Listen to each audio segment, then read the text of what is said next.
welcome to my kitchen.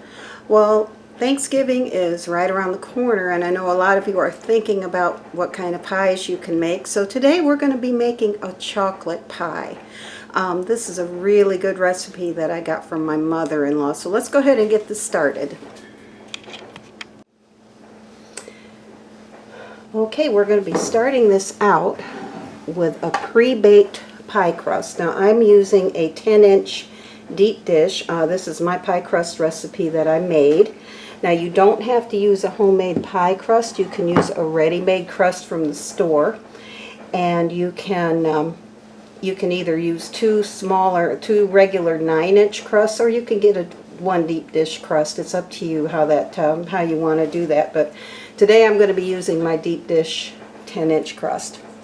Okay, and to this saucepan, this is a heavy saucepan, I'm going to add 1 1/4 cups sugar, 1/4 cups cornstarch. That didn't all come out. Let's get it all out. That's important.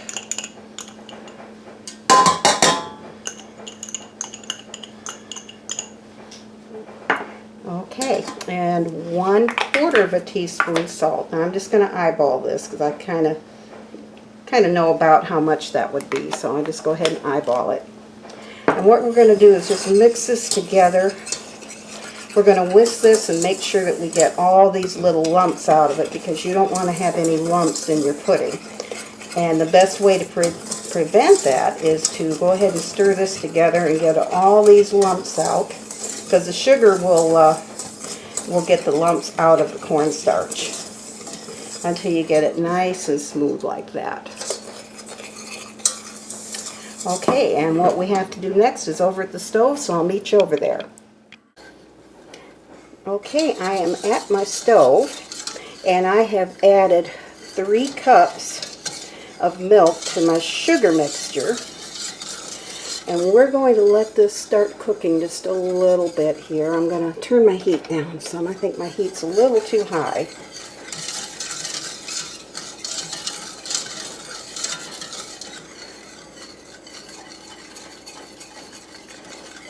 Okay, and we're just going to stir this constantly until we get it good and mixed. And looks like it's pretty well mixed. So I'm going to take my whisk out.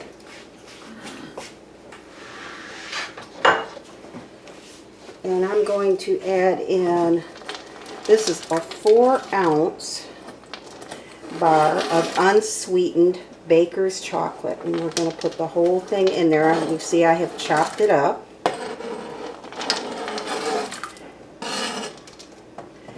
Carefully put all of that in there.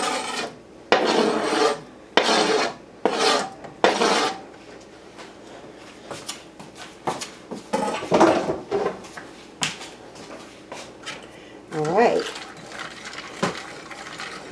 And what we're going to do is cook this on medium heat until it's bubbly. And once it gets bubbly, we're going to let it cook for maybe 2 more minutes. And when it gets to that point, I will be back to show you what we're going to do next.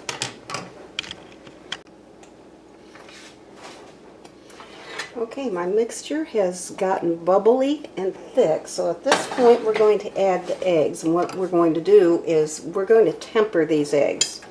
So I have my egg yolk in a bowl. And what I'm going to do is add a couple of tablespoons of this hot liquid and mix that together, because the last thing you want is scrambled eggs in your pudding or in your pie.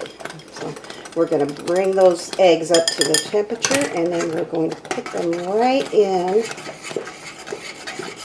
to our mixture and stir this constantly.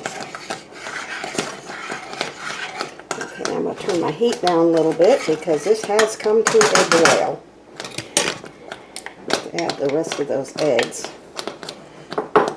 Okay, and we're going to continue to cook this for just about 2 more minutes, and then I will show you what we're going to do next. Okay, I have removed this from the heat. It has cooked for those 2 additional minutes, because you got to get those eggs cooked. Okay, and now, put that right there. I'll turn that burner off. Okay, we're going to add 3 tablespoons of butter. And I'm going to add 1 1/2 teaspoons of vanilla. And with this particular vanilla that I'm using, that's about 3 capfuls. So we're going to go ahead and put that in. I'm going to take this off of the heat and just start stirring this in.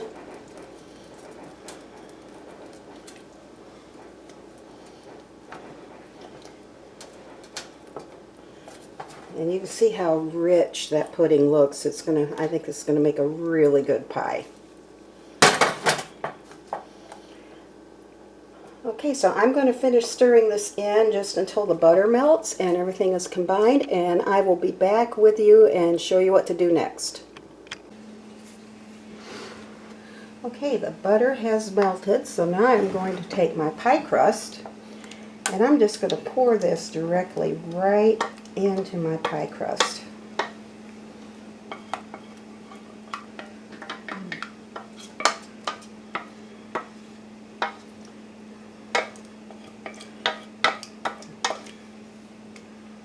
Alright.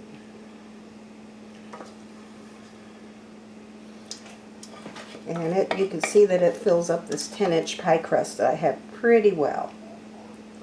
So now what we're going to do is let this chill in the refrigerator for about 3 hours. But while this is chilling, I think what I'm going to do is get some no-wheat meringue ready.